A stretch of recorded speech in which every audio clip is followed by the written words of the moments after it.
우리 앞뒤 좌우로 한 번 더 인사하실까요? 하나님이 우리의 부모님 되십니다.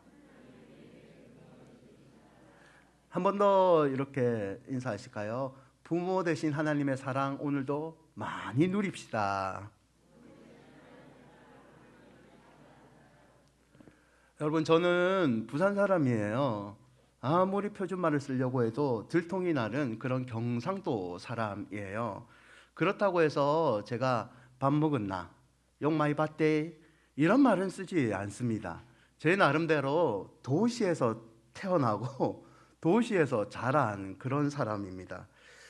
이 서울 생활하면서요, 제가 명절날 가장 많이 듣는 말이 무엇이었을 것 같아요? 서울에서 생활한 지가 이제 10년이 넘었거든요. 어떤 말을 제일 많이 들었을 것 같아요? 목사님, 시골 잘 다녀오셨습니까? 동감하시죠? 여러분, 처음에는요, 부산은 시골이 아니에요. 제2도시고요. 있을 거 다 있어요. 라고 말합니다. 그러다가 어느 순간부터 이제 말하는 것도 너무 힘드니까 내 시골 잘 다녀왔습니다. 이렇게 말하게 되는 거예요. 이제는요, 더 재밌게 제가 청년들한테 뭐라고 하는지 아세요? 야, 너 명절날 시골 잘 다녀왔니? 이렇게 말하는 거예요. 여러분, 명절날 제가 부산을 한번 갔잖아요. 가가지고 택시를 탔어요. 택시를 타면 저도 모르게 이렇게 얘기하는 거예요. 아저씨, 해운대를 가주세요.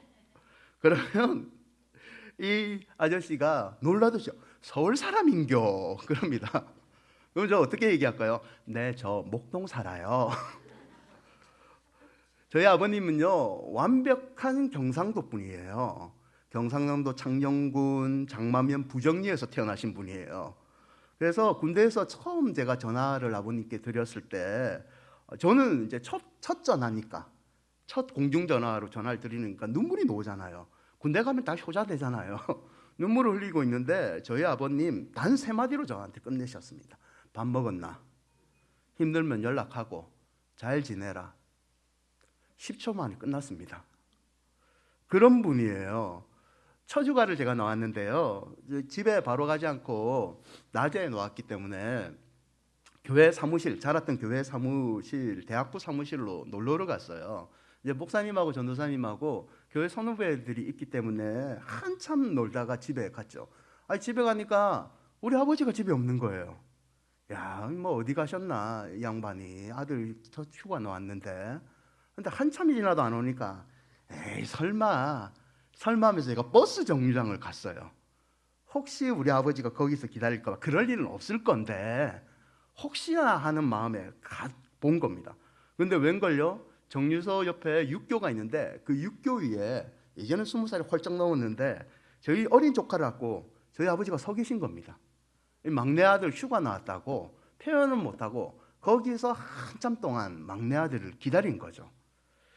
여러분, 오늘 우리가 읽은 이 비유는요, 잃어버린 아들을 찾는 아버지의 비유예요. 선한 사마리아인의 비유와 함께 누가복음에서 가장 아름답고 감동적인 비유라고 얘기를 합니다. 교회에서 설교뿐만 아니라 드라마, 노래, 연극 등으로 많이 재현되어서 감동을 주는 그런 비유예요. 여러 성도들이 사랑하는 비유이죠. 내용은 이렇습니다. 두 아들이 있어요. 어느 날 작은 아들이 아버지를 찾아옵니다. 아버지, 상속받을 재산을 내한테 미리 주십시오. 여러분, 이 유산이라는 것은 아버지가 죽은 후에 받는 거잖아요. 그럼에도 불구하고 아버지는 작은 아들의 요구를 들어줍니다. 작은 아들은 먼 나라로 떠나죠. 마음껏 즐깁니다. 돈을 펑펑펑 씁니다. 근데 돈이라는 것은 금세 사라지잖아요. 다 떨어지고 친구도 다 떠나가고 게다가 흉년이 찾아왔다라고 성경은 기록하고 있습니다.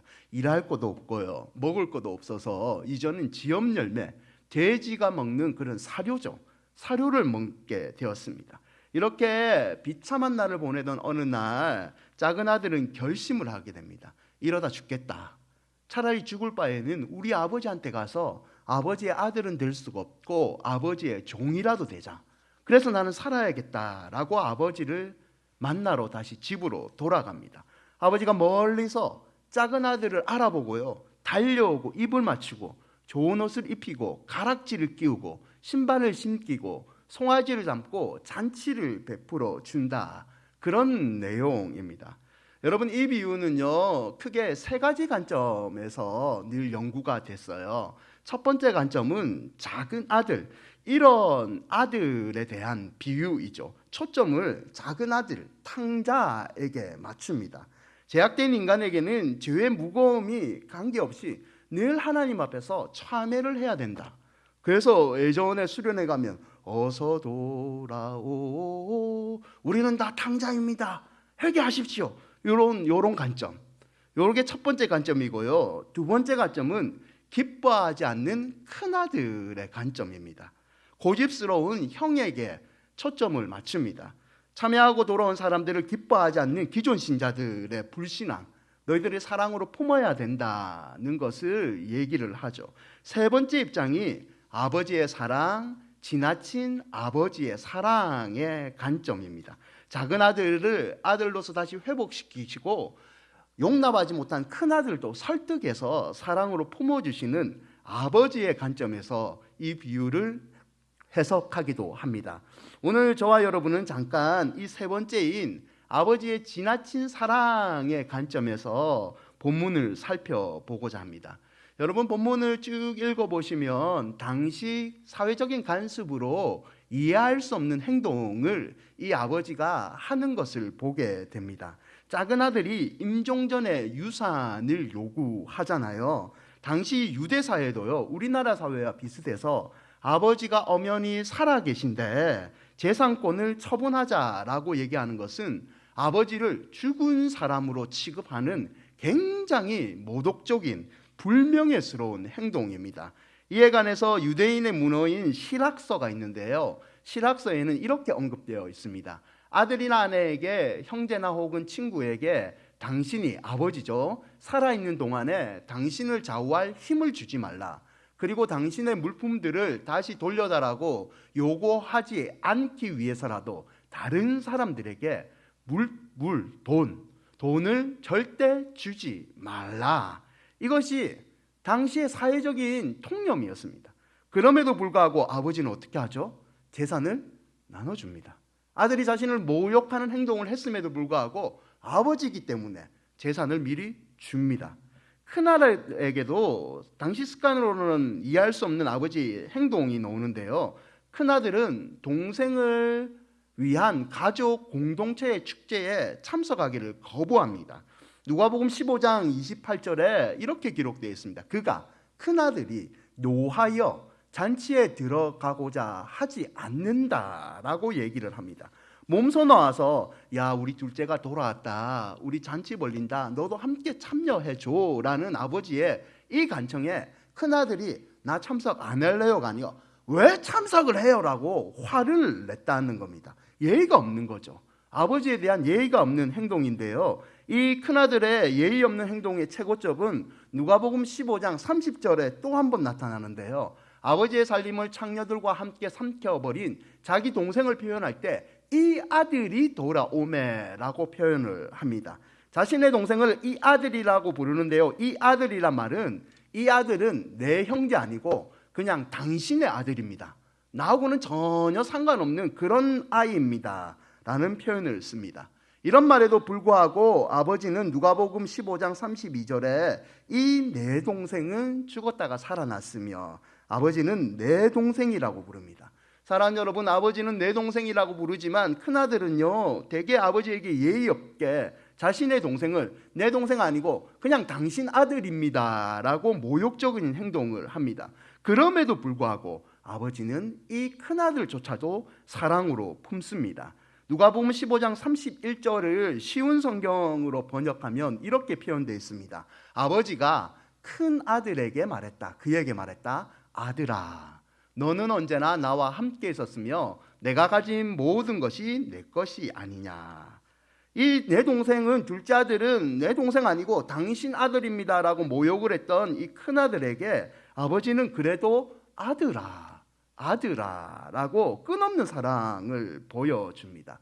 여러분, 이 아버지의 이해할 수 없는, 당신 습관으로 이해할 수 없는 행동의 결정판은요, 돌아오는 작은 아들을 맞이하는 태도에서 나타나는데요, 우리 20절인데요, 20절, 누가복음 15장 20절을 함께 한번 읽어볼까요? 이에 일어나서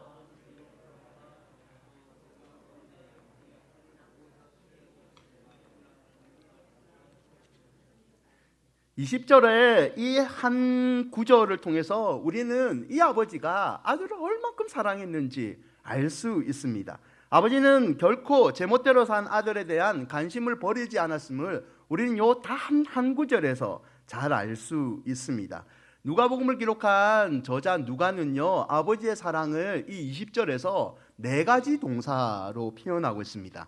측은히 여겼다, 달려갔다, 껴안았다, 입을 맞췄다. 첫 번째 아버지의 행동이 측은히 여겨라고 기록되어 있습니다. 아버지와 돌아온 아들의 사이가 간격이 좁아질수록 아버지는요, 그 아들의 얼굴을 보면서 이 아들이 얼마나 비참하게 힘들게 살았는지를 단방에 알아봤습니다. 그리고 아버지는 아들을 책망하지 아니하고 성경에는 측은히 여겼다라고 기록되어 있습니다. 아들이 어떤 행동을 했든지 자신에게 어떤 부여를 했는지 상관없습니다. 그냥 내 아들이기 때문에 불쌍한 겁니다. 두 번째 아버지의 행동은 달려가입니다. 아버지는 여러분 늙었습니다. 그러나 아버지는 아들을 보자마자 달려갑니다. 1세기 당시에 일반적인 사회적 행동으로 연로한 사람이 달리는 것은 품행이 방정하지 못한 겁니다. 우리나라도 그렇잖아요. 양반은 뒷짐을 쥐고 팔자로 걸어야 된다. 그거와 똑같은 개념입니다. 그러나 아버지는 그냥 달려갑니다. 내 밖에서 체면이 어떠든지 상관없습니다. 내 아들이 왔기 때문에 달려갔다는 거죠. 세 번째 행동은 목을 안고입니다. 아버지는 아들을 격렬하게 껴안습니다. 이 행동으로 아버지는 이미 아들의 모든 죄를 다 용서했음을 우리는 알 수 있습니다. 마지막 네 번째 행동이 입을 맞추니라는 행동입니다. 아버지는 돌아온 아들에게 거듭거듭 뜨겁게 입을 맞춥니다. 입을 맞춤으로 아들의 예전 지위를 회복시켜 준다는 사회적인 상징의 행동도 보여주고 있습니다. 사랑하는 여러분, 이 네 가지 행동을 통해서 우리는 이 아버지가 작은 아들이 얼마나 돌아오기를 기다렸는지 알 수 있습니다. 매일매일 거기에 서서 아버지는 아들을 기다렸던 것입니다. 아들의 거지 형상을 보고 집으로 돌아오고 있을 때 여러분, 그 모습을 먼저 알아본 것은 아들이 아니고요, 아버지입니다. 아버지. 매일매일 거기 서서 아들을 한참 동안 기다렸기 때문에 아들이 나타나는 순간 저 멀리 있는데도 불구하고 단방에 내 아들인지 알아보고 뛰어가서 측은히 여기고 껴안고 입을 맞추는 행동으로 돌아온 내 아들을 맞이해 줬다는 겁니다. 여러분, 1세기의 전형적인 아버지의 모습은요, 우리나라 유교 시대의 모습과 똑같은데요, 아들이 먼저 자신에게 존경을 표하는 예우를 하기 전까지는 아들에게 안부를 묻지 않습니다. 아버지가 절대 잘 잤니? 이런 말을 묻지 않습니다. 아들이 먼저 와서 예의를 갖추고 아버님 잘 주무셨습니까? 한 다음에 아버지는 잘 잤느냐? 이게 통령적인 행동입니다. 이런 행동을 하지 않으면 당신은 참 예의가 없고 불명예스러운 사람이라는 말을 많이 듣습니다. 그러나 이 비유에 등장하는 아버지에게는요, 이런 사회적인 간섭 다 필요 없습니다. 사람들의 시선 다 필요 없습니다. 내 아들이 돌아왔는데 뭐가 필요 있습니까? 뭐가 필요 있습니까? 내 사랑하는 자식인데, 내 사랑하는 자식인데. 여러분, 제가 이 자식이란 말을 인터넷으로 한번 검색해 봤어요. 그랬더만 재밌는 검색이 이렇게 되더라고요. 자식, 첫 번째, 욕설로서 사용된다. 이 자식 안 되겠네. 하루빨리 손을 봐야겠네. 이게 욕으로 쓰인다는 것은 그 사람의 부모를 욕되게 하는 행동이다. 다만 뭐뭐 새끼, 시 뭐뭐보다는 어감이 덜한 욕이다. 두 번째, 자식, 부모의 반대말. 부모의 아이를 부모의 상대하여 이르는 말이다. 이음동이요, 같은 말, 왼수. 사실 어떻게 보면 왼수보다 더 못된 존재이다. 원수야, 미워하기만 하면 그만이지만 자식은 끝까지 미워만 할 수 있는 부모는 아무도 없다. 하지만 자식이 태어나기까지는 인간관계를 살펴보면 순전히 자식의 의지와 상관없이 부모의 의사로 자식은 태어났다. 부모의 자업자득이다. 외모가 딸린다, 지능이 딸린다, 건강이 안 좋다, 성격이 안 좋다, 자식에게 하자가 있다면 10중 8구는 부모가 그 원인이다. 부모보다 먼저 죽으면 불효라는 말이 있다. 부모는 자식이 죽으면 가슴에 묻는다는 말이 있을 정도다. 이 글을 읽는 독자들도 모두 누군가의 자식이고 누군가는 자식을 낳을 것이다. 또 누군가는 자식이 있을 수 있다. 어쨌든 대부분의 경우 부모가 자식을 낳으면 그 자식은 부모의 인생에서 절반 이상을 차지한다. 모든 부모들에게 있어 자식이란 나이를 몇을 먹어도 어린 아이이며 부성애와 모성애가 향하는 대상이다. 사랑하는 여러분, 나이가 들면요 부모님이 진짜 더 생각나는 것 같아요. 나이 들면 철든자라고 얘기를 하잖아요. 편의점에서 삼각김밥을 먹으면 부모님이 생각이 나요. 그리고 지옥철이라 불리는 곳에서 떠밀리면서 우리 자녀들이 출근하면 내 부모가 생각납니다. 상사들에게 혼나면 부모가 더 생각나는 거죠. 부모님은 늘 같은 자리, 같은 시간에 우리를 기다리고 있는 존재이기 때문이죠. 부모님을 하늘나라로 먼저 보낸 성도들에게 제가 위로 신방을 가면 이런 말을 좀 물어봐요. 부모님이 언제 보고 싶을 것 같으냐? 그냥 정신없어요. 아직은 잘 모르겠습니다 라고 해요. 그럼 추도 예배를 드리잖아요. 그러면 1년이 들어서 추도 예배를 드리면 또 한 번 물어봐요. 부모님이 언제 보고 싶으세요? 라고 하면 대부분 다 이렇게 얘기하세요. 명절입니다. 명절날 내가 부모님 집에 가면 우리 엄마 아빠는 그 자리에 우리를 환하게 맞이해 줄 것 같은데 그 부모님이 안 계시니까 빈자리가 너무 크게 느껴진다는 거죠. 여러분, 하나뿐인 내 편이라는 드라마가 있었습니다. 시청률이요 거의 50% 기록한 건데요. 이 하나뿐인 내 편에 출연한 연기자 중에 박성훈이라는 사람이 있어요. 이 박성훈 씨가 함께 집쇼라는 예능에 출연한 적이 있습니다. 이 예능 말미에 자신의 아버지한테 영상으로 편지를 보내요. 이때 박성훈 씨의 아버지는 병상에 누워 있었습니다. 곤지암이라는 영화 촬영을 할 때 뇌출혈로 쓰러지셨어요. 이때 이 아들이 아버지한테 보내는 영상 편지가 있는데 우리 잠깐 한번 보실까요? 길지는 않을 것 같은데 한번 영상 보여주시죠. 여러분, 이 영상에 이런 표현이 있어요. 아빠가 항상 강인한 존재라고 생각했었는데 쓰러지고 나서 한없이 약해진 모습을 보니까 사실 그 모습을 마주하는 게 두렵고 겁나서 병원에 자주 가지 못했던 것 같아 죄스럽게 생각하고 앞으로는 표현도 많이 하고 자주 찾아갈게요. 사랑하는 여러분, 우리 부모님에게도요 표현을 하시기를 바랍니다. 자식이 하나님의 선물이잖아요. 부모도 하나님이 내게 주신 선물입니다. 쉬운 성경 신명기 5장 16절인데요. 우리 함께 한번 읽어볼까요? 너희는 너희 하나님 나 여호와가 명령한 대로 너희 아버지와 어머니를 잘 섬겨라. 그리하면 너희 하나님 나 여호와가 너희에게 영원히 주는 이 땅에서 오랫동안 잘 살 수 있을 것이다. 사랑하는 여러분, 우리 큰은혜 교회 효부, 효자, 효녀 많이 있으시기를 축원드립니다. 하나님께 복을 받는 비결 중에 하나가요, 내 부모를 하나님같이 섬겨 보십시오. 그러면 하나님께서 약속 그대로 이 땅에 주는 날에서 복으로 갚아 주실 줄 믿습니다. 여러분, 오늘 설교의 제목은 거기 계시는 분이에요. 이 설교의 제목은 프란시스 세퍼의 거기 계셔서 말씀하시는 하나님이라는 책에서 차영을 해왔습니다. 이 책에서 셰퍼는 인간의 실존적인 철학 문제의 해답은 철학으로는 도출할 수 없고 결국 삼위일체신 하나님께 가야지만 해결함을 받을 수 있다라고 얘기를 해요. 사랑하는 여러분, 저와 여러분에게는요 이 땅의 부모님뿐만 아니고 하늘의 부모님도 계십니다.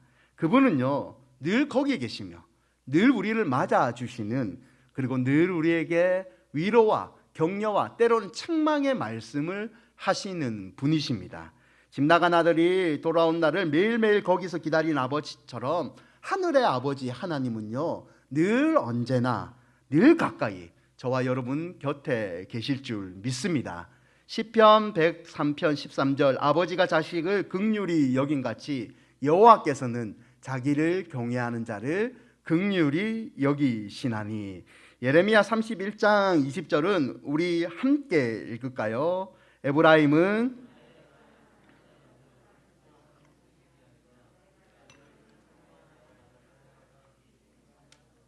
그러므로 그를 위하여 내 창자가 들끓으니 내가 반드시 그를 불쌍히 여기리라. 여호와의 말씀이니라. 하나님의 긍휼의 축복을 누리시는 여러분이 되시기를 바랍니다. 여러분, 렘브란트의 그림 중에 탕자의 기황이라는 그림이 있습니다. 돌아온 탕자, 누가복음의 15장의 얘기를 기록했는데요, 이 그림을 자세히 보시면 돌아온 아들을 맞이하는 아버지, 저렇게 아들을 다독거리는 아버지가요, 눈이 멀었습니다. 시각장애인으로 렘브란트는 그리고 있습니다. 돌아온 아들을 아버지는 육신의 눈으로 보지 않고 마음의 눈으로 아들을 본다는 것을 묘사했습니다. 아버지는요, 아들이 왜 돌아왔는지 어떤 삶을 샀는지 따지지 않습니다. 그냥 내 아들이기 때문에 좋고 그냥 돌아오는 것이 좋다는 의미를 렘브란트가 표현을 했습니다. 사랑하는 여러분, 마찬가지로 하나님은요, 항상 우리 자체를 좋아하시는 분이십니다. 부모에게 모든 자식은 예외 없는 사랑의 대상이잖아요. 동일하게 하나님에게도 모든 그의 백성은 예외 없는 사랑의 대상입니다. 부모님과 하나님은 진정한 회심 없이 진실한 사랑과 기쁨 없이 행해지는 종교를 거부하면서도 묵묵히 그 자녀들을 위해서 식탁을 준비하고 잔치를 베풀어 주시는 분이죠. 그러므로 이 하나님의 사랑, 우리를 언제든지 맞이해 주시는 이 하나님의 사랑을 다시 한번 마음속에 새기시는 그런 주일이 되시기를 바랍니다. 여러분, 두 가지 실천사항을 권면하며 말씀을 맺고자 합니다. 첫 번째는요, 영상에 있는 표현처럼 한번 표현을 해 보십시오. 힘들었던 인생길에 길잡이가 필요할 때 우리는 빈자리를 느끼잖아요. 여러분, 우리 인생에서 가장 큰 빈자리를 채워주시는 분은 부모님이십니다. 거기 계시는 부모님, 우리 부모님에게 표현을 해 보십시오. 자주 전화도 걸으시고 생각이 난다, 생각이 난다. 우리 엄마가 생각난다는 이 홍시라는 노래 생각만 하지 마시고 엄마한테 홍시를 좀 사다 드리십시오. 그렇게도 해보시고, 인생 구단인 우리 부모님에게 인생 고민도 한번 상담도 해보시고, 미장원도 함께 좀 가보시고, 소문난 맛집에 혼자 가서 사진만 찍지 마시고 우리 부모님도 모셔가는 그런 표현하는 행동을 해보시기를 바랍니다. 여러분, 지금 못하시면 평생 후회합니다. 두 번째는 사랑하는 부모님에게 전하십시오. 복음을 전하시기 바랍니다. 혹여나 아직까지 예수님을 모르는 부모님이 있다면요, 꼭 복음을 전하시기 바랍니다. 목사로서 가장 즐거운, 너무 행복한 신방 중에 하나가요, 병상에 누워 계신 부모님에게 마지막 예배를 드리러 가서 복음을 제시했을 때, 그리고 이틀 일주일 지났을 때 그 자녀가 저한테 전화를 와서 그 마지막 병상에서 우리 아버지가, 우리 엄마가 예수님을 믿었습니다. 그 신방이 진짜 행복한 목사의 신방입니다. 우리 가족들과 함께 천국에 가야 되지 않겠습니까, 여러분? 가족들과 함께 천국에서 하나님 앞에서 가정 예배를 드려야 되지 않겠습니까? 사랑하는 여러분, 그러므로 우리 부모님에게, 그리고 여러분의 자녀들에게 천국 아버지를 소개해 주시기를 바랍니다. 사랑하는 여러분, 미안함을 낳는 희생은요, 우리가 원하는 것은 아닙니다. 미안함을 낳는 희생이 때로는 가족들을 살리지만 우리가 원하는 가족은 고마움을 주고받는 가족입니다. 우리 큰은혜 교회 모든 성도들의 가정은요, 그냥 미안하다, 미안하다, 미안해 이런 말만 하는 가정이 아니라 고맙다, 고맙다, 고맙다, 고마움을 주고받는 그런 가족이 되시기를 바랍니다. 하나님이 자녀를 선물로 주셨다는 것처럼 하나님은 우리 부모님을 선물로 주셨습니다. 그러므로 우리 부모님을 그리고 우리의 자녀들을 서로 고마워하시며 사랑이 넘치는 명문 가문 만드시기를 바랍니다. 아무쪼록 우리 큰은혜 교회 모든 가정에 하나님의 은혜로 사랑이 넘쳐나시기를 주님의 이름으로 축원드립니다.